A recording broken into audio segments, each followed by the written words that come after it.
Muy bienvenidos, queridos hermanos. Un placer, como siempre, que nos podamos juntar para este curso de Antiguo Testamento 1. Hoy nos compete la clase número 15. ¿Cómo ha pasado el tiempo, no es cierto? Ya llevamos 15 clases y definitivamente a mí se me ha hecho rápido, bastante rápido. No les voy a preguntar si a ustedes también, porque siempre la percepción de los profes es diferente a la de los alumnos. Pero disfruten los materiales, disfruten las enseñanzas, medítenlas con calma, porque nadie puede asimilar todo de forma tan rápida. Eso es parte del aprendizaje. Así es que les animo a disfrutar esto durante todo el verano también. Si quieren llevarse los materiales para sus vacaciones, hacerlo con calma, leer, es poner bases.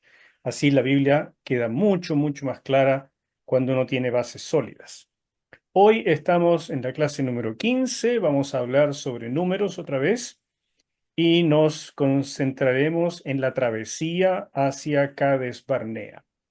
Ese es otro tema re importante también. En la clase pasada nos concentramos en esta parte de acá, los primeros 10 capítulos de números que tenían que ver con la preparación para el viaje. Ya el tiempo en el monte Sinaí había terminado para Israel y ya era para Dios el momento de iniciar la conquista.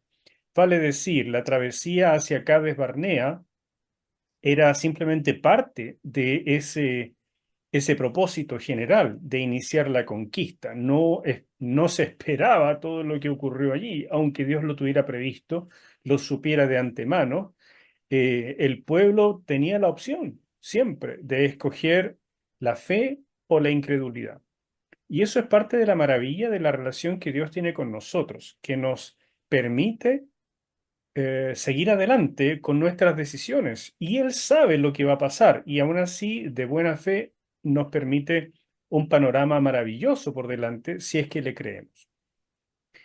Bueno, entonces nos vamos a concentrar en los capítulos 10 hasta el 14, este punto número 2. Y en la clase que viene vamos a tratar de ver rápidamente los puntos 3 hasta el 5 y yo creo que con eso podemos ir cerrando estas clases acerca de números. Hagamos un breve repaso de cómo fue desde la salida de Egipto hasta este momento en que tenían que dirigirse a Cades Barnea.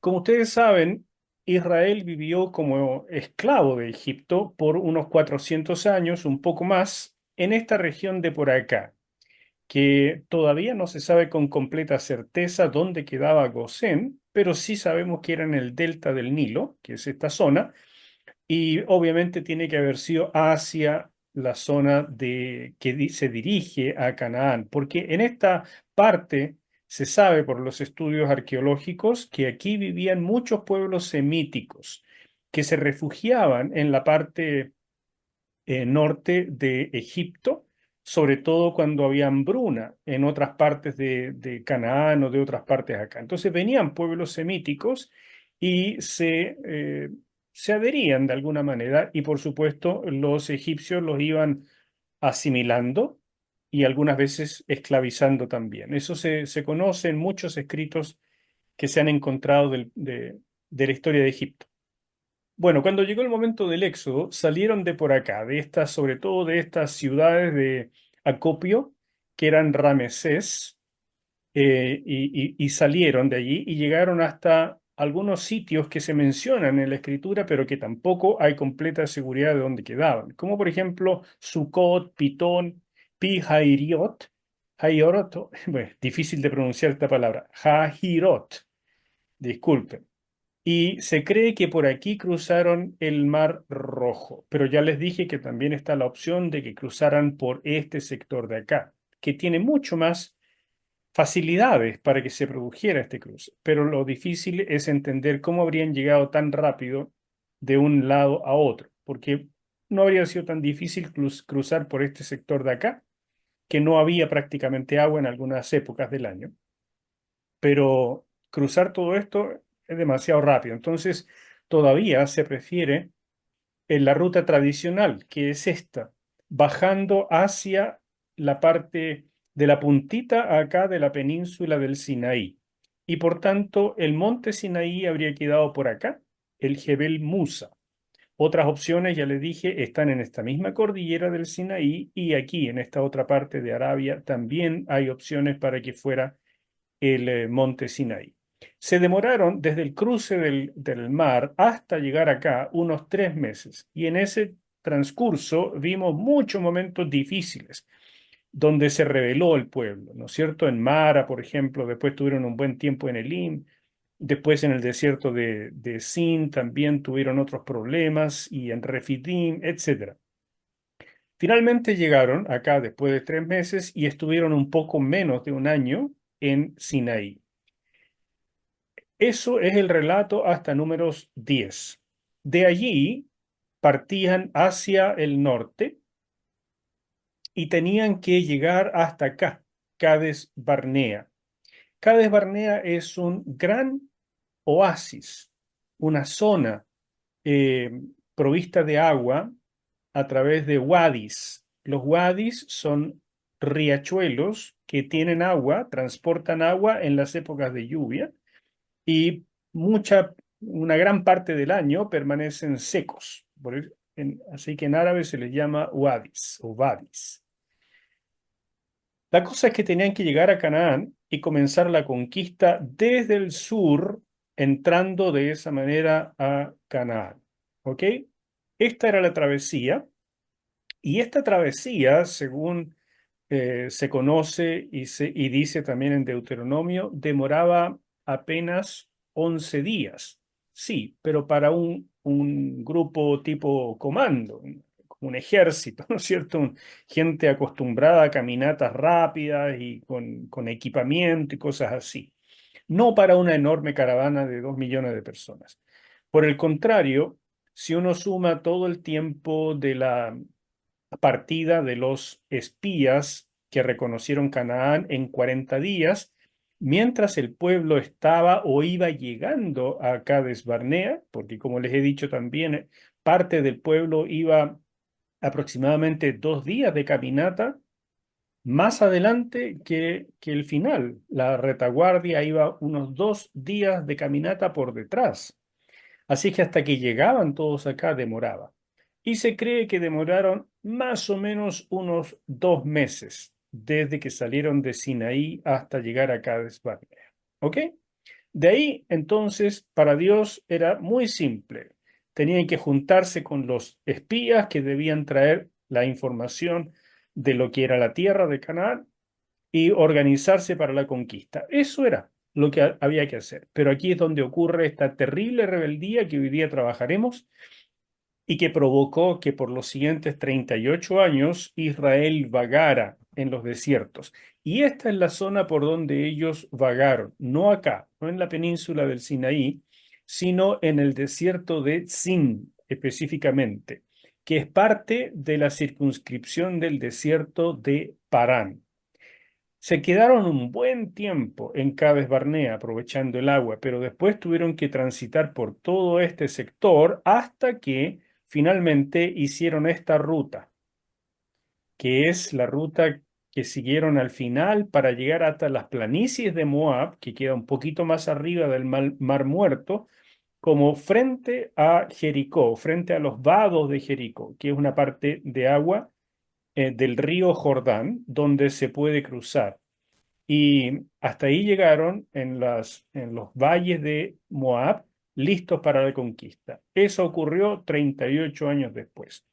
De modo que en números lo que tenemos es apenas un- unos 2 o 3 capítulos que narran eh, acerca de los 38 años en el desierto. Todo el resto del Pentateuco narra fundamentalmente los 2 años o menos de 2 años que estuvieron acampados en el monte Sinaí, y todo Deuteronomio se escribió después de los 38 años de vagar, o sea, ya cuando iban completando los 40 años en total, estando en las planicies de Moab listos para la conquista. Pero eso lo veremos en el curso número 2, Antiguo Testamento 2, al que son cordialmente invitados, ¿no es cierto? Es el que haremos después de este. Comenzamos entonces con esta parte 2 de la travesía hasta Cades Barnea y nos ocupa los capítulos 10 hasta el 14. Capítulo 11 es lo primero que vamos a ver. Ocurrió después de los primeros 3 días de marcha, descritos en el capítulo 10 todavía, y lo extraño, lo inusual, lo único de esto es que comenzaron quejas. Ahora, yo les trato de enfatizar esto porque ya habíamos visto muchas quejas, habíamos visto el juicio de Dios, habíamos visto lo terrible que fue el tiempo en que adoraron al becerro de oro y que si no hubiera sido por la intercesión de Moisés, Dios habría destruido a todo este pueblo. Entonces uno se pregunta, después de estar en el monte Sinaí, viendo la presencia de Dios, de haber salido con Dios delante de ellos, la nube sobre el tabernáculo, sobre la gente caminando, etcétera, ¿cómo es que vuelve a ocurrir lo mismo? Y no hay otra explicación sino entender que ese es el corazón del hombre. Ni siquiera teniendo a Dios delante, el corazón del hombre es capaz, por naturaleza, de volverse un adorador. Se necesita algo interno, una transformación interna, que en el Nuevo Testamento explica de manera muy clara como la acción del Espíritu Santo. No es algo que nosotros podamos fabricar o simplemente por la fuerza de voluntad llevar adelante. Así es que leo estos primeros 6 versículos de Números 11. Aconteció que el pueblo se quejó a oídos de Jehová, y lo oyó Jehová, y ardió su ira. Y se encendió en ellos fuego de Jehová, y consumió uno de los extremos del campamento. Entonces el pueblo clamó a Moisés, obviamente, ¿no es cierto? Como si Moisés fuera el que tiene que resolverles todos los problemas. Y Moisés oró a Jehová y el fuego se extinguió. Y llamó a aquel lugar Tabera, porque el fuego de Jehová se encendió en ellos. Y la gente extranjera que se mezcló con ellos tuvo un vivo deseo, y los hijos de Israel también volvieron a llorar y dijeron, ¿quién nos diera a comer carne? Nos acordamos del pescado que comíamos en Egipto de balde, de los pepinos, de los melones, de los puerros, las cebollas y los ajos, y ahora nuestra alma se seca, pues nada sino este maná ven nuestros ojos. Hermanos queridos, había transcurrido esta situación. Quejas. Dios se molestó y vino este fuego. No sé decirles si esto es un resumen de lo que ocurrió posteriormente o son dos quejas distintas. No sabría decirles. Es una buena posibilidad que fueran dos eventos separados. Primero una queja con el fuego, ¿no es cierto? Y después otra queja más, lo cual agrava la falta, porque acaban de ver que están con el juicio de Dios encima y vuelven a hacerlo. Es primera vez también que se nos dice con tanta claridad que había gente extranjera que se había mezclado con ellos. ¿Quiénes eran? Los que salieron con ellos de Egipto. Algunos egipcios, aparentemente, y no me cabe la menor duda, varios semitas que no eran descendientes de Abraham necesariamente, pero que estaban emparentados por ser también descendientes de los semitas y que por lo tanto vieron en Israel una mejor oportunidad que quedarse en Egipto. Pues bien, salieron con ellos también, pero el problema es que no tenían la fe desarrollada, la fe que muchos hebreos sí lograron desarrollar al ver las plagas y creer y tomar la Pascua y todo eso. Estos otros extranjeros fueron lamentablemente en esta oportunidad una muy mala influencia. Y empezaron a llorar porque no tenían carne, porque no tenían pepinos, porque no tenían cebollas y solo veían maná. Ahora, hermanos míos, si hay algo en la vida que a mí me habría gustado ver, es el maná todos los días en la mañana. Y claro, después de un año, 2 años, uno empieza a aburrirse de cualquier cosa. Pero el punto, hermanos, es que estamos comiendo pan del cielo. Es la provisión de Dios, es su mano extendida para nuestro beneficio. y que nos dice una y otra vez que es por un tiempo, porque después nos llevará a una tierra donde fluye leche y miel. Entonces estas quejas de verdad que son inapropiadas, son cosas que no debería pasar, pero al mismo tiempo, y como les dije en la clase pasada, todo esto nos invita a compararlo con la vida espiritual nuestra y de la iglesia en el presente y mostrarnos cómo a veces, incluso teniendo delante de nosotros pan del cielo, palabra de Dios, milagros, bendiciones de todo tipo, nos quejamos porque en lugar de pan no podemos tener caviar, porque en lugar de un banquete o poder ir todos los días a un restaurante, tal vez podemos ir una vez al año, porque no nos ha ido financieramente como quisiéramos, porque no tenemos el matrimonio que quisiéramos, porque los amigos nos han fallado o porque la familia no es la que quisiéramos. Yo no sé cuál será su situación, no sé tampoco en qué iglesia va cada uno de nosotros, pero yo les digo que lo que Dios nos da en un momento determinado de la vida no es solamente una bendición, y sí lo es también una prueba para ver si somos capaces de administrar su bendición y para ver también el nivel de gratitud en nuestra alma. Porque la gratitud abre paso a las bendiciones de Dios, mientras que el inconformismo, la queja, la irascibilidad, la, eh, la envidia, el rencor, todo eso produce un bloqueo a las bendiciones de Dios. Y aquí de manera muy gráfica, Dios les mostró a Israel lo que eso puede traer. En este caso, serias consecuencias como juicio. Sin embargo, ahí estaban y perseveraban en las quejas. La condición emocional de Moisés, ya después de unos 2 años de estas constantes quejas y inconformidad de la gente, yo creo que este hombre estaba en la ruina emocionalmente hablando. Y déjeme decirle que como pastor me pongo en su lugar y cuando yo leo estos pasajes, eh, es como llorar con un colega. Es una cosa así como decir, ¿cuánto te entiendo? Pero déjeme mostrarle lo que era para Moisés esta situación. Y oyó Moisés al pueblo que lloraba por sus familias, cada uno a la puerta de su tienda, y la ira de Jehová se encendió en gran manera, también le pareció mal a Moisés. Ahí muestra un hombre que está en comunión con Dios. Este hombre también comía el maná. Por supuesto que le habría gustado comerse un asadito de vez en cuando y por supuesto que le habría encantado poder tener un poco de cebollita con ajo para acompañarlo. Claro que sí. Es humano, tiene cuerpo, pero a diferencia del pueblo, él ha aprendido a valorar la presencia de Dios, la comunión con Dios, más que el pan de cada día. Y precisamente a propósito de este tipo de eventos, es que Jesús usó de las palabras de Moisés mismo para combatir las tentaciones del diablo, diciendo que la palabra de Dios es mejor, es más importante, aún que convertir unas piedras en pan para alimentarse.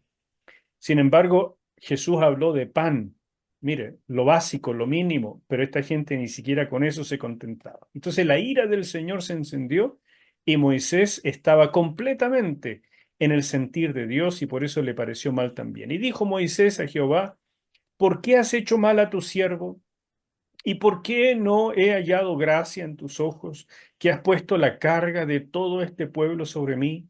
¿Concebí yo a todo este pueblo? ¿Lo engendré yo para que me digas, llévalo en tu seno como lleva la que cría al que mama a la tierra de la cual juraste a sus padres? ¿De dónde conseguiré yo carne para dar a todo este pueblo? Porque lloran a mí diciendo, danos carne que comamos. No puedo yo solo soportar a todo este pueblo, que me es pesado en demasía. Y si así lo haces tú conmigo, yo te ruego que me des muerte, si he hallado gracia en tus ojos y que yo no vea mi mal. Este hombre está tan en la ruina emocionalmente hablando que está hablando de que necesita que su vida se corte. Yo no sé si ustedes han llegado alguna vez a ese estado en el mundo pastoral, en el mundo del servicio al Señor. Estos se llaman los burnout, cuando ya se quema el siervo de Dios, ya está quemado, ya lo ve todo negro, ya no ve que nada va a cambiar, ya no soporta a la gente, no quiere ir el domingo a la iglesia, no quiere ni predicar, quiere puro quedarse en la cama escondido. Esto es bastante frecuente, lamentablemente, porque la única solución, hermanos míos, para poder servir a Dios de manera poderosa y por largo plazo es mantener una comunión permanente con el Señor. No lo vas a lograr por la fuerza de voluntad. La única solución es estar escondido en Dios y decirle constantemente, Señor, es tu pueblo, Señor, son tus ovejas, yo aquí estoy, estoy para servirte, pero se me acaban las fuerzas, renuévamelas, pero al final de cuentas son tuyos, Señor. Porque llegar a esto de pedirle, Señor, ya no doy más, llévame contigo, es estar completamente quemado. Bueno, así estaba Moisés. No quiero decirles esto como un consuelo, como si alguien llega a este punto de decir, ah, bueno, si le pasó a Moisés, me puede pasar a mí también. Más bien te digo, trata de que no te pase, porque es una experiencia difícil. Es difícil salir adelante cuando ya el cuerpo se enferma, porque cuando las emociones están muy, muy enfermas, el cuerpo lo transmite de una manera ya química. Y salir de eso no es solamente que cambien las situaciones, a veces se va a requerir ayuda médica incluso, y eso es difícil, es complejo para la familia, para todo el mundo. Y no es necesario, porque hay que esconderse en Dios, de verdad les digo, hay que esconderse en Dios. Y para el pueblo, hay que madurar, hermanos míos. Es necesario madurar. Hay que entender como Jesús que es mejor la palabra que el pan. Hay que entender como Moisés que vamos rumbo a la tierra prometida y si hay que cruzar otro desierto para llegar allá, es lo que Dios puso en mi camino. No me voy a quejar. Voy a aprender, voy a aprovechar. Hay que madurar, hermanos, en el Señor. Se los digo con todo el corazón, porque de lo contrario, las congregaciones se desmoronan. Bueno, espero que sea de ayuda todo esto, eh, pero a mí me parece impresionante ver este momento especial de Moisés. El hombre estaba en la ruina. Dios, como tiene todo bajo control, le concedió ayuda y puso en práctica el consejo de Yetro, su suegro, cuando Yetro le dijo que no debía él hacer todo el trabajo, y también ahí Moisés admitió que él tenía la culpa, porque a veces como ministros tenemos una especie de síndrome de Mesías, donde creemos que tenemos que hacerlo todo y que nadie más lo puede hacer como nosotros. Como dice el dicho, si quieres que algo se haga bien, hazlo tú mismo. Pues eso, mis hermanos, es la muerte de los ministros. Si no aprendemos a confiar y a delegar, aunque los otros no lo hagan como nosotros queremos, bueno, vamos a fundirnos.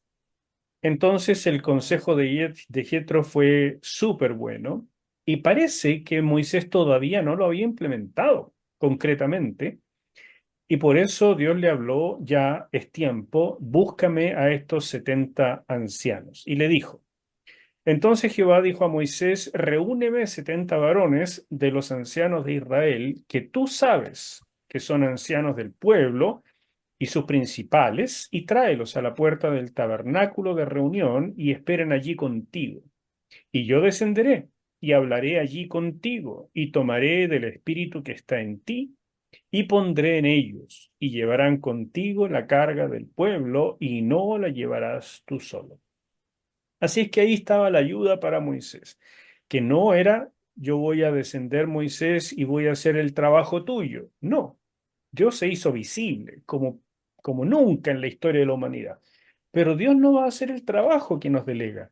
Nos pone ayuda al lado. Y parte de la habilidad de un siervo de Dios es aprender a reconocer la ayuda que Dios nos ha puesto, en lugar de ponernos celosos por los dones, las habilidades que otros tengan y que nosotros no tenemos, en lugar de creer siempre que nos están tratando de acerruchar el piso y que por lo tanto son traidores, el famoso síndrome de Absalón que muchos pastores tienen, que creen que todos los subalternos les están tratando de quitar el trabajo. Hermanos míos, el trabajo nunca ha sido nuestro. El llamado es de Dios. El pueblo, las ovejas son de Dios. La iglesia, el templo es de Dios. Lo único que tenemos nosotros en nuestras manos es un llamado y ese llamado no es revocable.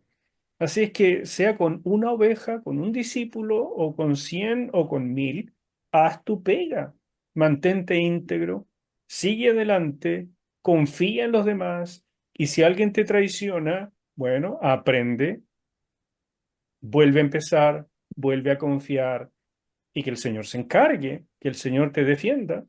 No tienes ni siquiera que defenderte. ¿Para qué? Si Dios es el que llama, Él también lo hará. Esto que les estoy diciendo suena fácil y no lo diría si no tuviera más de 30 años de experiencia detrás. Porque a mí me ha costado también muchas veces practicarlo y muchas lágrimas y muchas conversaciones con mi esposa quejándome y comiéndome la hiel. Pero al fin de cuentas uno aprende. Y ahora es el tiempo de poder hablarle a ministros más jóvenes y decirles, hermanos queridos, el modelo de Moisés sigue tan vigente y necesario hoy como antes, pero más problemático que el síndrome de Absalón es el síndrome de Saúl. Cuando Saúl cree que todos la tienen en contra de él y es capaz de tirarle una lanza incluso a su propio hijo, creyendo que también él lo estaba traicionando, cuando al final el único que muere al lado de Saúl fue precisamente Jonatán, su hijo. Así es que, hermanos míos, hay que aprender de estos ejemplos de la Biblia para comprender cómo es el modelo de Dios. Y esto que les estoy diciendo para el ministerio, por supuesto que se aplica en otros ámbitos también, en la empresa, en el trabajo que uno tiene, con la diferencia de que no necesariamente estamos rodeados de creyentes y por lo tanto hay que ser más sabio, tal vez un poco más precavido al tratar con gente que no tiene el Espíritu de Dios. Sigo un poquito y después les voy a dar la palabra. En este mismo capítulo 11, cuando viene este momento de la unción, ocurre algo bien particular. Dice, y habían quedado en el campamento dos varones llamados el uno Eldad y el otro Medad, sobre los cuales también reposó el Espíritu. Yo creo que en este caso debería estar con mayúscula ese espíritu. Yo estoy copiando aquí directo de la Biblia, pero aquí se refiere al Espíritu de Dios. Estaban estos entre los inscritos, los 70 que había escogido Moisés, pero no habían venido al tabernáculo y profetizaron en el campamento. Esta es una muestra interesante de que el llamado es algo que viene de Dios, no del lugar, ni siquiera de la imposición de manos de Moisés, ni nada. Esto es algo que viene del Señor. Estos 70 fueron escogidos, en una lista que hizo Moisés, Dios la aceptó y por lo tanto quedan marcados en el libro de Dios y donde estén llevan la unción. No tiene que ver con el lugar, ni con la gente, ni con los líderes. Esto es algo entre Dios y las personas. Y corrió un joven y dio aviso a Moisés y dijo, Eldad y Medad profetizan en el campamento. Otra cosa interesante es saber qué es lo que estaban haciendo. Entonces respondió Josué, hijo de Nun, el que siempre estaba al lado de Moisés, el discípulo de Moisés, el hombre más cercano a Moisés, ¿no es cierto? Dice aquí que era ayudante de Moisés, uno de sus jóvenes, y dijo, Señor mío, Moisés, impídelos. Interesante la reacción de este. Y Moisés le respondió, ¿tienes tú celos por mí? Ojalá todo el pueblo de Jehová fuese profeta y que Jehová pusiera su espíritu sobre ellos. Y Moisés volvió al campamento, él y los ancianos de Israel. La madurez de Moisés acá a mí me emociona. En lugar de decir, sí, Josué, tienes razón, seguramente estos dos son unos rebeldes y por eso se quedaron en el campamento y por rebeldes, por no querer sujetarse a la autoridad, les vamos a impedir que hagan todo esto. Moisés, en cambio, dice, no tengas celos. Ojalá todo el pueblo fuera profeta, porque entonces estarían cerca de Dios y te aseguro que tendríamos menos problemas. Pero esto solo lo da la experiencia y la comunión con Dios. Josué es todavía un discípulo joven, un discípulo celoso, un discípulo que dice, Moisés es el jefe, Moisés es el que la lleva, nadie debe hacerle sombra, nadie debe parecer que tiene más autoridad o que tiene la misma autoridad Moisés, nadie, Moisés, Moisés. Y Moisés, en cambio, es todo lo contrario. Le dice, Josué, relájate. El que la lleva es Dios. Tú y yo somos solo siervos. Tómalo con calma, viejo. Al final, ojalá todos fueran profetas. Bueno, no sé si les habla todo esto. Cuando llegó el momento, Dios cumplió lo que dijo. Y le dijo, Moisés, no te preocupes, yo voy a suplir el asunto. Y ocurrió algo de manera bien particular, un milagro, porque era frecuente que vinieran parvadas de codornices. Esto era relativamente frecuente, vuelan a baja altura por el desierto y muchas veces se pueden atrapar incluso con la mano, como ocurrió acá. Ahora, lo milagroso es que vinieran en tan gran cantidad que lo que se describe acá es una verdadera alfombra de pajaritos que se extendió por kilómetros. O sea, aquí es como que Dios juntó todos los pájaros del Medio Oriente y los tiró por ahí. Algo diferente ocurrió, algo especial. El viento trajo entonces codornices del mar y las dejó sobre el campamento, un día de camino a un lado y un día de camino al otro, alrededor del campamento, y así 2 codos sobre la faz de la tierra. Ya le dije, un codo entre 45 y 50 centímetros. Estamos hablando de 1 metro de pájaro por todos lados del campamento, y no de un campamento así como de 3 carpitas, sino de un campamento de 2 millones de personas. Estamos hablando tal vez del tamaño de, ¿qué le puedo decir? De 2 o 3 veces el Estadio Nacional, donde estaban todas esas carpas, y alrededor de todo eso, codornices por 1 metro. Cualquier cantidad de pájaros, mi hermano. Y recogieron codornices. El que menos recogió 10 montones.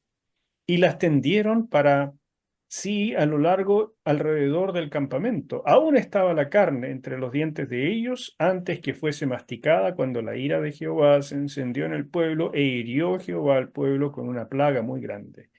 Y llamó el nombre de aquel lugar Kibrot Hatabá, por cuanto allí sepultaron al pueblo codicioso. De Kibrot Hatabá partió el pueblo a Haserot y se quedó en Haserot. Ahí paro un momento para que ustedes me hagan consultas si lo necesitan, o si no, si alguien quiere hacer algún comentario.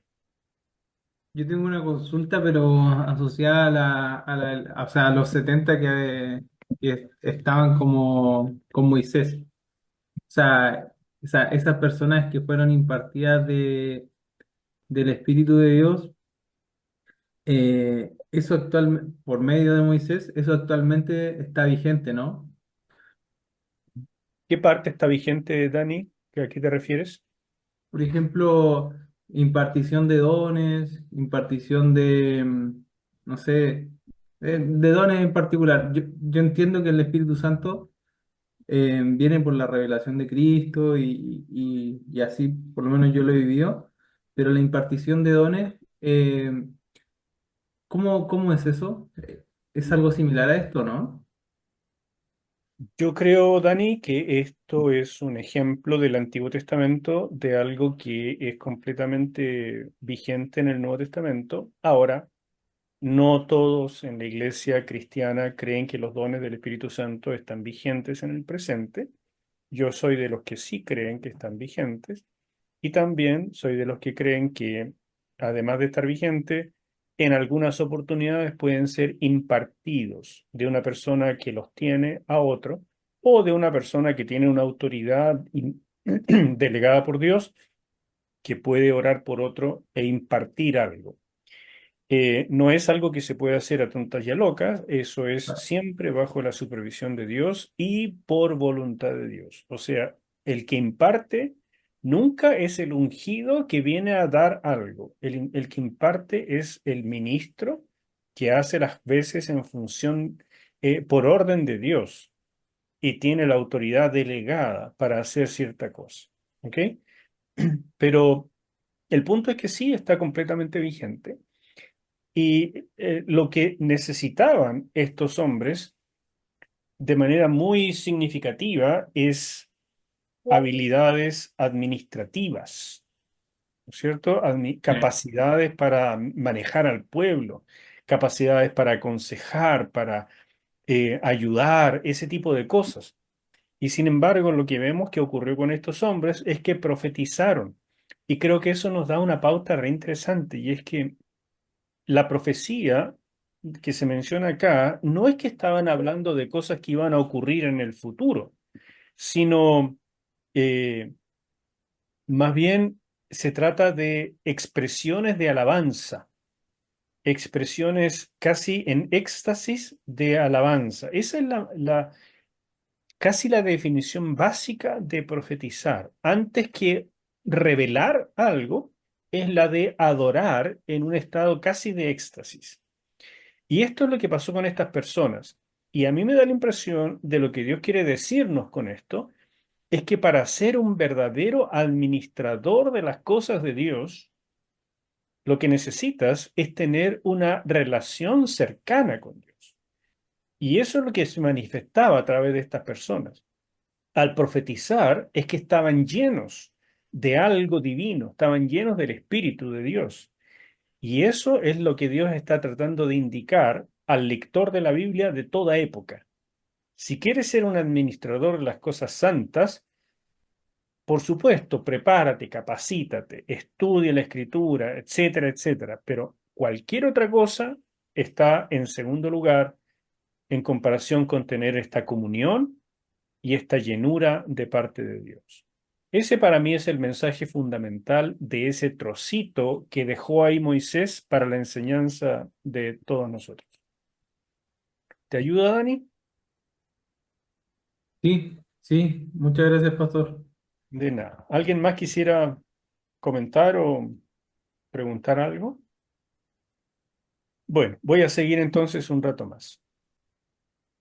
Llegamos al capítulo 12 y nuevamente uno se pregunta, ¿aprenderá alguna vez Israel? Y para mí este es uno de los capítulos más sorprendentes de la Biblia, porque si ya era malo lo que pasó en el capítulo 11 con las quejas de la gente y sobre todo por la influencia de estos extranjeros, que ahora los propios hermanos de Moisés se quejen, uno dice, es que ya no puede ser. Y recuerden que el Moisés del capítulo 11 es el mismo del capítulo 12 y ya Moisés estaba casi quemado con la actitud de la gente y ahora viene su hermana y su hermano. Mire lo que pasó. María y Aarón hablaron contra Moisés a causa de la mujer cusita que había tomado. Yo no sé si había muerto Séfora, lamentablemente nunca más se menciona, o Moisés había tomado una segunda mujer. En mi opinión, había muerto Séfora y entonces Moisés tomó una mujer de la región de Cus, que tiene que haber sido parte de la gente que se mezcló porque los de Cus eran, muchas veces vivían en Egipto, están en la parte sur de Egipto, y esta mujer a lo mejor tenía alguna relación con los semitas, a lo mejor no, pero de alguna forma se relacionó con Moisés, se gustaron o qué sé yo, pero la cosa es que formaron pareja. ¿Ya? Y el tema es que esto les molestó a Aarón y María, y el texto no dice más a causa de qué fue que se molestaron. Tal vez que no fue directamente una israelita, sino una extranjera, no lo sé, pero yo me imagino que Moisés por ningún motivo se habría relacionado con alguien que no fuera de la misma fe. No lo sé. Ahí no quiero meterme a elucubrar demasiado, pero el punto es que estos dos patudos se molestaron y dijeron: solamente por Moisés ha hablado Jehová, ¿no ha hablado también por nosotros? Y lo oyó Jehová, por supuesto, y eso subrayenlo en su Biblia, lo oyó Jehová, porque hasta lo que nosotros hablamos en secreto, hasta lo que hablamos en nuestras habitaciones, estando solos o con alguien, hasta lo que hablamos en nuestras oraciones, lo escucha Jehová. Todo lo escucha Jehová, escucha nuestros pensamientos. Entonces, hermanos míos, de verdad hay que mantener la pureza no solamente de apariencia, sino de verdad. Y aquí el varón Moisés era muy manso, más que todos los hombres que había sobre la tierra. Este es un comentario único acerca de Moisés, que también habla de lo que él aprendió a través de los 40 años en el desierto y el tiempo que pasó en él como pastor de ovejas y todo. O sea, Moisés es un hombre que de verdad vivió la relación con Dios al máximo y eso se le notaba en su forma de vivir. Y al fin de cuentas es lo que el Señor Jesús nos dijo: por sus frutos los conoceréis. Moisés no es alguien que se promociona como el manso, sino que era manso, más que todos los hombres que había sobre la tierra. Luego dijo Jehová a Moisés, a Aarón y a María. Así que en efecto, sí, habló con ellos también, pero miren lo que les dijo: salid vosotros tres al tabernáculo de reunión, y salieron ellos tres. Entonces Jehová descendió en la columna de la nube. Otro dato interesante que nos dice que la columna no era algo que estaba permanentemente allí, sino que bajaba y subía dependiendo de lo que Dios quería comunicar o cuando debían partir. Y se puso a la puerta del tabernáculo y llamó a Aarón y a María, y salieron ambos, y él les dijo: oíd ahora mis palabras. Cuando haya entre vosotros profeta de Jehová, le apareceré en visión, en sueños hablaré con él. No así a mi siervo Moisés, que es fiel en toda mi casa. Cara a cara hablaré con él, y claramente, y no por figuras, y veré la apariencia de Jehová. Verá, perdón, la apariencia de Jehová. ¿Por qué, pues, no tuvisteis temor de hablar contra mi siervo Moisés? Entonces la ira de Jehová se encendió contra ellos y se fue. Y la nube se apartó del tabernáculo, y he aquí que María estaba leprosa como la nieve. Y miró a Aarón a María, y he aquí que estaba leprosa. Bueno, aquí nos da una semblanza de cómo era Moisés en la relación con Dios. Es una relación única, una cercanía extraordinaria que ningún otro profeta de todo el Antiguo Testamento ha tenido, ni siquiera Juan el Bautista. El único que superó a Moisés, por supuesto, es nuestro Señor Jesucristo. Y Moisés dijo precisamente: cuando el Mesías venga, una de las cosas que ustedes van a saber que es el Mesías es porque va a ser profeta como yo.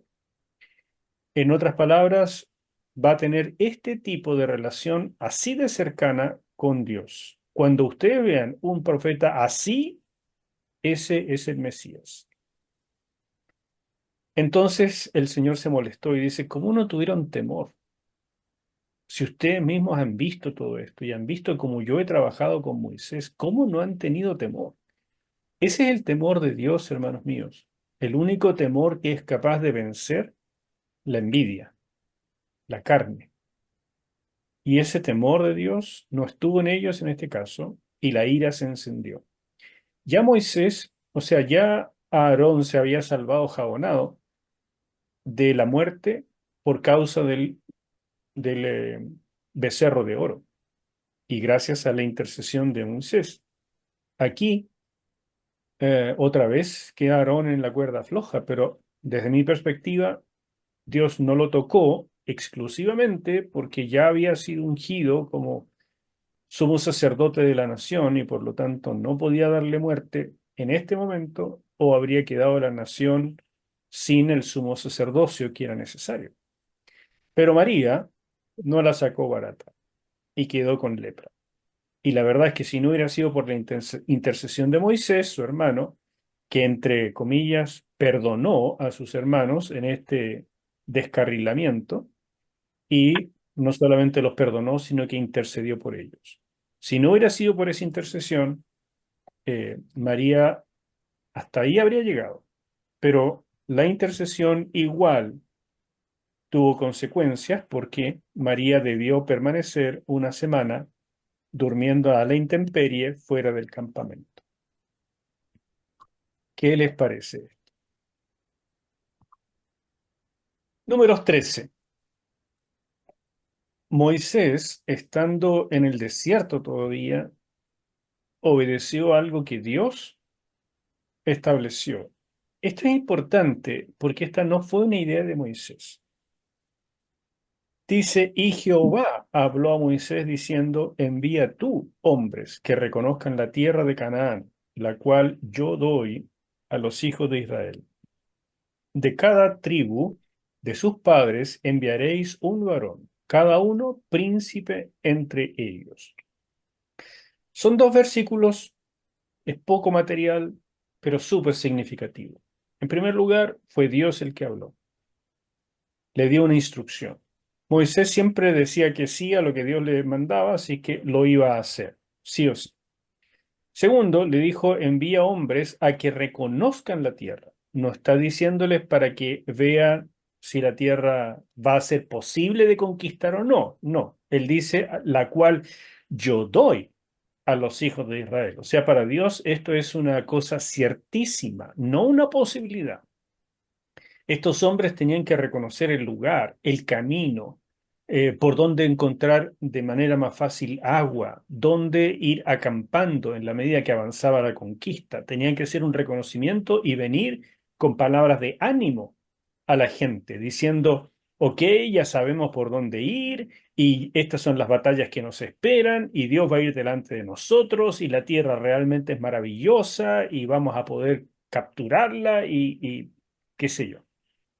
Eso es lo que Dios esperaba. Ese era el trabajo de estos hombres, que a propósito es también una mención, desde mi punto de vista, de lo que es el ministerio en toda época. Fíjese que Pablo, en 1 capítulo 14, dice que la profecía es para exhortación, edificación y consolación. La profecía nunca es para poner en tela de juicio lo que Dios ha dicho o para decir a la gente, no vas a poder. La profecía anima, consuela, exhorta, edifica. Eso es lo que hace la profecía.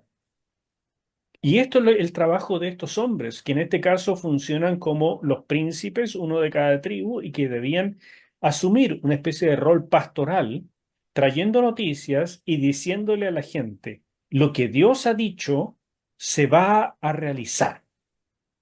No sabemos exactamente cómo. En efecto, hay gente poderosa, hay gente difícil, hay gente grandota. En efecto, desde nuestros ojos es difícil, pero con Dios todo es posible. Esa era la función de estas personas. No venir a poner en duda nada de lo que Dios dijo. Y por eso aquí tenemos la imagen de buenos pastores y malos pastores. Estos hombres partieron y esta es la ruta que siguieron. Desde Cádiz cruzaron este sector que se llama el Negev, que es una zona bastante desértica, solamente con algunos pocos oasis, entre ellos Cádiz, y en esta zona viven los, o vivían en esa época los amalecitas. Ellos tenían que cruzar el Negev, entrar por el sur a Hebrón. Aquí Hebrón es donde por mucho tiempo permaneció acampado Abraham. También iban a estar visitando hacia la costa. Aquí está el valle de Escol, donde sacaron ese racimo enorme de uvas. Y aquí entonces ya se estaban acercando a la zona de los filisteos. Pero después tenían que seguir por territorio cananeo y llegaron hasta bien al norte, hasta Rehob, que queda, fíjense, frente al mar de Galilea. O sea, cruzaron todo Canaán y después de vuelta otra vez por Hebrón y Acades. Ese era el recorrido que estos hombres tenían que hacer y lo hicieron en 40 días. Los envió pues Moisés a reconocer la tierra de Canaán, diciéndoles, subid de aquí al Negev y subid al monte y observar la tierra cómo es y el pueblo que la habita, si es fuerte o débil, si poco o numeroso, cómo es la tierra habitada, si es buena o mala, y cómo son las ciudades habitadas, si son campamentos o plazas fortificadas, y cómo es el terreno, si es fértil o estéril, si en él hay árboles o no, y esforzaos y tomad del fruto del país y era el tiempo de las primeras uvas. Eso nos dice, hermanos queridos, que esto ocurrió a fines de julio y en agosto, porque esa es la época de las uvas en Canaán y por lo tanto, recuerden que ellos están en el hemisferio norte, están al revés que nosotros. Para nosotros eso sería pleno invierno, para ellos es pleno verano. Allí es cuando las uvas empiezan a salir, las primeras uvas. Y ellos subieron y reconocieron la tierra desde el desierto de Sin, porque Cades queda en el desierto de Sin, hasta Rehob, entrando en Hamat. Y subieron al Negev y vinieron hasta Hebrón, y allí estaban Ahimán, Sesai y Talmai, hijos de Anac. Los hijos de Anac eran conocidos por ser gigantescos, eran hombres de grandísima estatura, como por ejemplo Goliat, que sabemos que medía aproximadamente 3 metros de altura. Bueno, estos eran similares a otros gigantes, se llamaban Aimán, Sesai y Talmai. Hebrón fue edificada 7 años antes de Zoán en Egipto. Es un dato cronológico que probablemente se escribió tiempo después de la muerte de Moisés, o si no, era un dato para ubicar la época, simplemente. Y llegaron hasta el arroyo de Escol, y de allí cortaron un sarmiento con un racimo de uvas, el cual trajeron dos en un palo, y de las granadas y de los higos. O sea, trajeron harta fruta, pero lo llamativo es este racimo que no podía traer una persona sola, sino que era tan grande que necesitaban un palo para poner el racimo y traerlo entre varios. Y el informe de los 12 espías es catastrófico. Ahora, si ustedes se imaginan gente de 3 metros de alto y uno pasa al lado, en verdad que se siente como una pulga, una langosta, decían ellos. Y les contaron diciendo, nosotros llegamos a la tierra a la cual nos enviaste, la cual ciertamente fluye leche y miel. Eso tienen que haberlo dicho fundamentalmente de la zona norte, porque la zona sur, por donde entraron, donde es Judá, tiene grandes zonas, vastas zonas desérticas y de mucho monte. Entonces no es una zona tan buena para la agricultura, excepto algunas zonas un poco más fértiles, pero no muchas. Pero ellos recorrieron todo y el norte es genial. Y este es el fruto de ella. Más el pueblo que habita aquella tierra es fuerte y las ciudades muy grandes y fortificadas. Y también vimos allí a los hijos de Anac. Eso es lo que más les atemorizó. Amalek habita el Negev y el Ateo, el Jebuseo y el Amorreo habitan en el monte y el Cananeo habita junto al mar y a la ribera del Jordán. Entonces Caleb hizo callar al pueblo, porque ya seguro se empezaron a quejar delante de Moisés, y dijo, subamos luego y tomemos posesión de ella, porque más podremos nosotros que ellos. Mas los varones que subieron con él dijeron, no podremos. Eso pueden subrayarlo en su Biblia con negro, si usted quiere. No podremos subir contra aquel pueblo, porque es más fuerte que nosotros y hablaron mal entre los hijos de Israel de la tierra que habían reconocido. Este es la causa, hermanos míos, de los 38 años vagando. Hablaron mal de lo que Dios había dicho que era una bendición. Cuando Dios dice que algo es una bendición, en verdad cuídate de menospreciarlo. Si Dios dice que tu relación con Jesús es lo mejor que tienes, por favor, cuídate de menospreciarlo. Al punto que si Dios dice que la vida eterna es conocer a Cristo y que eso se plasma en la habitación del Espíritu Santo, cuídate de menospreciar eso porque Jesús lo llamó el pecado imperdonable.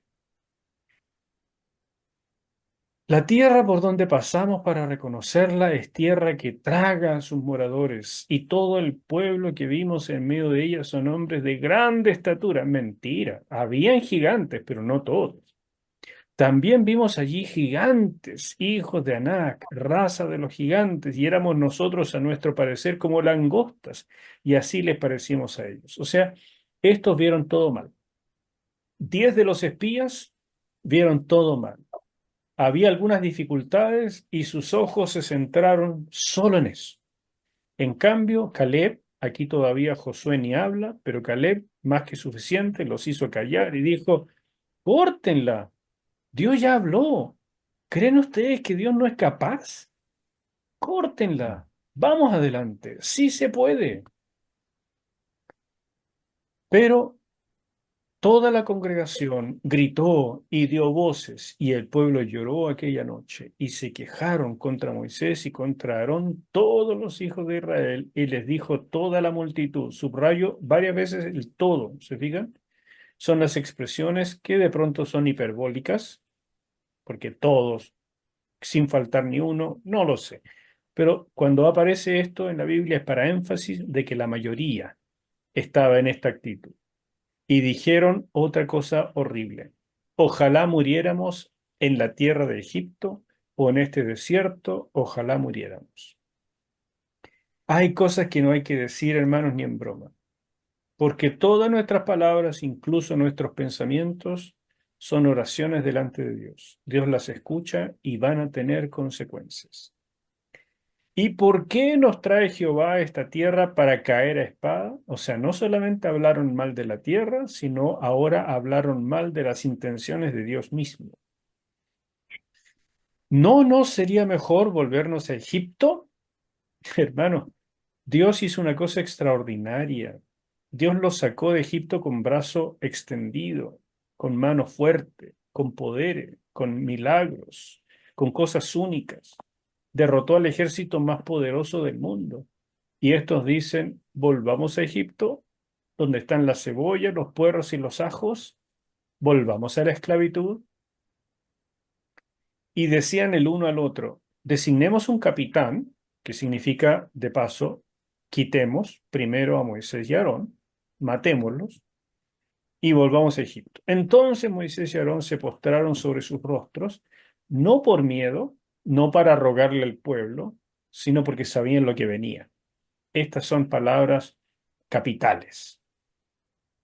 Delante de toda la multitud de la congregación de los hijos de Israel, y Josué, hijo de Nun, y Caleb, hijo de Jefone, que eran de los que habían reconocido la tierra, rompieron sus vestidos y hablaron a toda la congregación de los hijos de Israel, diciendo, la tierra por donde pasamos para reconocerla es tierra en gran manera buena. Si Jehová se agradare de nosotros, Él nos llevará a esta tierra y nos la entregará, tierra que fluye leche y miel. Por tanto, no seáis rebeldes contra Jehová, ni temáis al pueblo de esta tierra, porque nosotros los comeremos como pan. Su amparo se ha apartado de ellos y con nosotros está Jehová. No los temáis. Entonces, toda la multitud, en lugar de decir, claro, tienen ustedes razón, vamos, no, habló de apedrearlos. Aquí tienen una imagen de Cades Barnea, como es en la actualidad. Ustedes se dan cuenta que hay una zona, un valle fértil que tiene agua, fuentes de agua y un río, un riachuelo, pero la mayor parte es desierto alrededor. En esta zona, en alguna parte de esta zona, acampó Israel y desde aquí enviaron a los espías, o más bien dicho, desde el desierto. Aquí más bien los espías regresaron y dieron este informe. Aquí fue la rebeldía. ¿Algo que comentar? Pastor, Adelante. Tiene, con respecto a lo anterior, que a veces me sorprende la facilidad que tenemos de hablar, no solo a veces de los siervos, sino que hablar del hermano también. Y somos como muy livianos en ese aspecto. Y, y creo que olvidamos que, como dice usted, que Dios escucha todo. O sea, y siempre me pregunto, ¿se agradará Dios de esos comentarios que podemos hacer? Y a veces los pasamos por alto o pensamos que no es tan grave. Pero es como la reflexión más que nada de aquello, que no podamos ser tan livianos en ese sentido, de lo que Dios, hay un Dios que escucha, y menos de nuestro hermano y menos un siervo, por lo menos es lo que siempre he aprendido. Trato de no hacerlo y Dios me perdone si lo he hecho. Y el otro comentario, pastor, era sobre los príncipes. En la página anterior habla de los príncipes y porque ahí hay una jerarquía con respecto a eso, o eran por dinero, por apellido, por dónde venían. Siempre me ha llamado la atención eso cuando dice de los príncipes. Mm. Eso.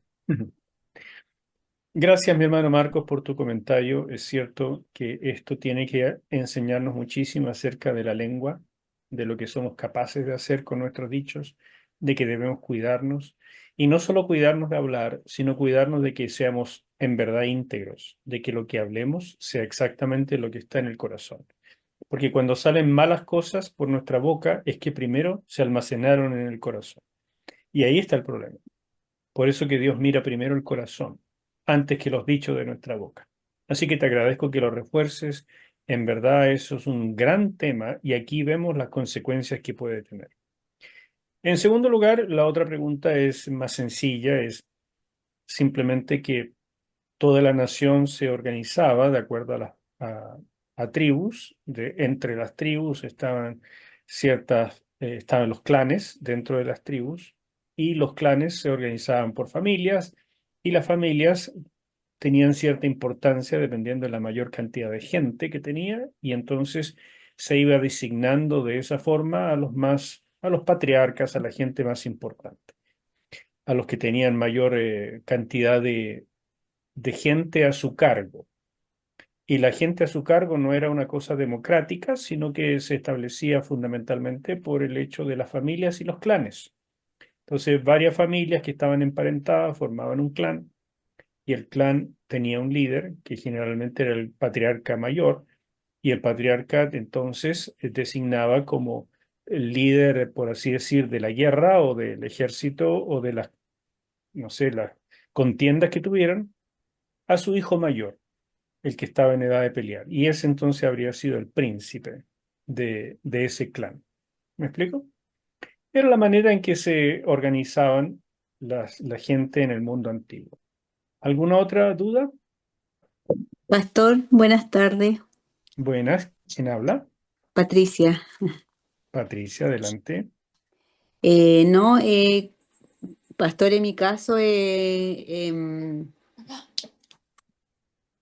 libro y todo lo que uno estudia acerca del pueblo de Israel, a mí me llama la atención eh, todo lo rebelde que fueron, todo lo que, las promesas que Dios le dio y muchas veces nosotros los cristianos nos encontramos en la misma situación.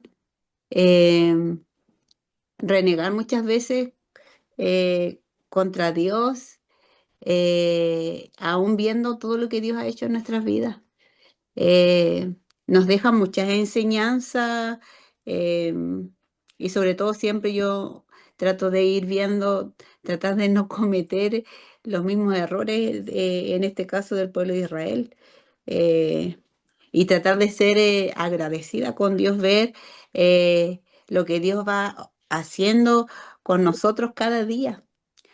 Em, es este libro número, como decía usted, es un libro muy hermoso que también uno pocas veces lo lee y lo deja para el final. Pero todo lo que hemos podido aprender y lo que hemos ido avanzando deja tremendas enseñanzas, pastor. y aún como Dios los había sacado de la esclavitud, los había redimido y ellos aún así querían volver a la esclavitud. Así es, mi hermana. Eso Así es, me mi pasó. hermana. Gracias por mencionarlo. En efecto, hay que trabajar estos libros y entender que verdaderamente son palabras de Dios. Volver a la esclavitud es un símbolo de toda época de algo que es lo más perverso que puede haber en el corazón del hombre, que es volver a la comodidad, volver a lo conocido, volver a darle placer a la carne, en lugar de enfrentar el desafío de caminar en el espíritu. Básicamente es la gran temática de toda la epístola a los Gálatas que trabaja Pablo, ¿no es cierto? Que los Gálatas estaban escuchando malos consejos y estaban volviendo o tratando de volver de una forma de libertad que habían recibido en Cristo Jesús a la esclavitud que antes tenían, ya sea como paganos o a la ley judía. Entonces, es una tentación de toda época. Incluso hoy, una de las cosas que a mí más me sorprende es cómo la gente se deja esclavizar en algunas iglesias que les sacan hasta el dinero, se lo sacan así como que los dieran vuelta y les sacan la plata. Les dicen que tienen que donar las llaves del auto, les dicen que tienen que dar hasta la argolla de matrimonio prácticamente para que se enriquezcan los líderes. Y la gente se esclaviza creyendo que eso es fe. Y hermanos míos, hay que entender bien la palabra, porque a libertad nos ha llamado Dios y esa libertad no es la libertad para usarla para la carne, sino es la libertad para vivir en el Espíritu, la libertad que se sujeta a Dios para servirlo a Él. Esa es la verdadera libertad que tenemos que llegar a entender. Así que muchas gracias por tus palabras, Pati, y, y ánimo con el estudio de estos hermosos libros del Antiguo Testamento. Gracias, pastor. Voy a continuar, nos quedan unas 3, 4 láminas y terminamos la clase de hoy y así después conversamos un ratito más. Por supuesto, Moisés, una vez más, y a pesar de estar tan quemado emocionalmente, como ya les dije, intercede otra vez por Israel. En Números 14 vemos lo siguiente, del versículo 11 en adelante. Y Jehová dijo a Moisés, ¿hasta cuándo me ha de irritar este pueblo? Son preguntas retóricas, hermanos míos. Subrayenlas así en su Biblia. No es que Dios no sepa, pero cada vez el Señor aprovecha de probar a su siervo para ver hasta dónde llega él, hasta dónde ha manejado su corazón, qué tanto amor conserva y, por supuesto, qué tan quemado está. ¿Hasta cuándo no me creerán con todas las señales que he hecho en medio de ellos? Yo los heriré de mortandad y los destruiré, y a ti te pondré sobre gente más grande y más fuerte que ellos. Es lo mismo que le dijo en Éxodo sobre el becerro de oro, ¿se acuerdan? Es lo mismo. Otra vez, entonces, dos tentaciones iguales para Moisés. Pero Moisés respondió a Jehová. Lo oirán luego los egipcios, porque de en medio de ellos sacaste a este pueblo con tu poder.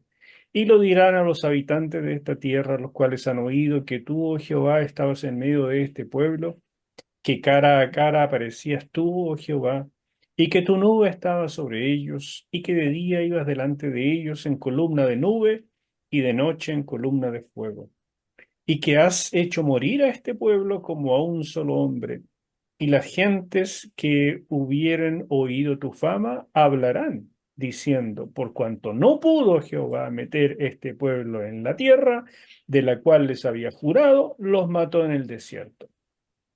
Qué interesante esto de Moisés, está intercediendo, sí, pero lo que intercede en primer lugar es diciendo, Dios, cuida por favor tu honra. Más que este pueblo, lo que me interesa es que nadie hable mal de ti, ni siquiera por culpa de estos tamangas rebeldes que tenemos acá. Que no sea eso lo que llegue a ser causa de que alguien conozca o desconozca al Dios creador y maravilloso que tú eres. Y eso, mis hermanos, a mí me enseña mucho. Nosotros como creyentes somos llamados a ser testigos Pero a veces el testimonio de la iglesia más desprestigia que lo que prestigia, que honra a Dios. Y eso me parece extraordinariamente terrible. Casi como decir, mira, si no va a decir nada bueno, mejor quédese callado. Pero que su testimonio no desprestigie a Dios. Tómenlo como una sugerencia para poner aquí en este pasaje.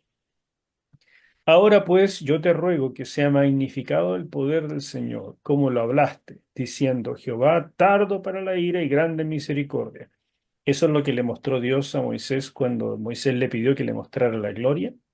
Dios clamó esto y Moisés lo guardó profundo en su corazón, que perdona la iniquidad y la rebelión, aunque de ningún modo tendrá por inocente al culpable, que visita la maldad de los padres sobre los hijos hasta los terceros y hasta los cuartos.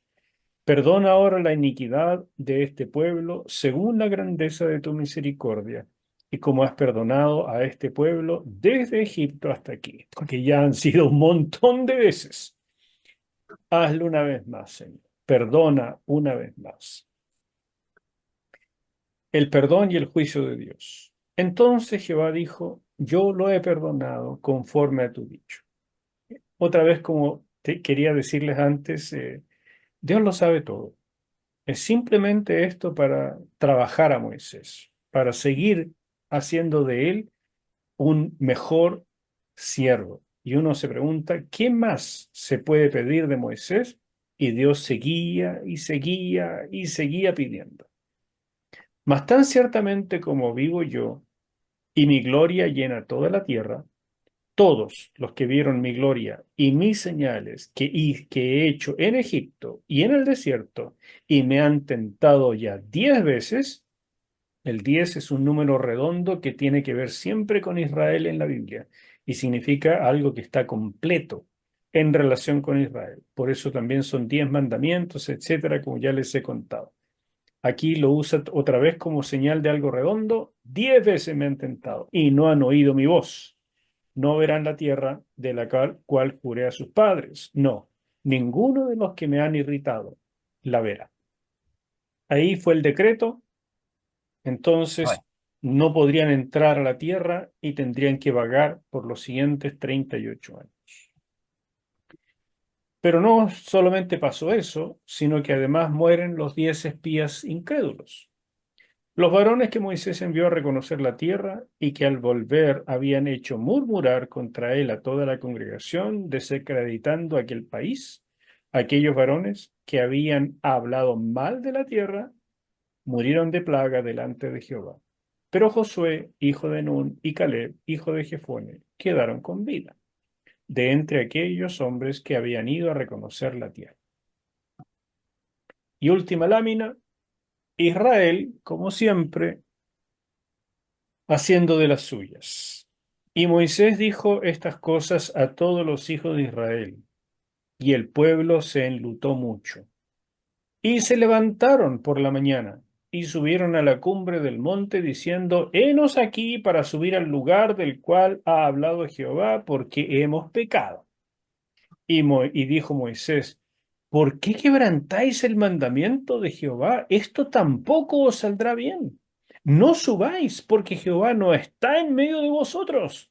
No seáis heridos delante de vuestros enemigos, porque el amalecita y el cananeo están allí delante de vosotros, y caeréis a espada.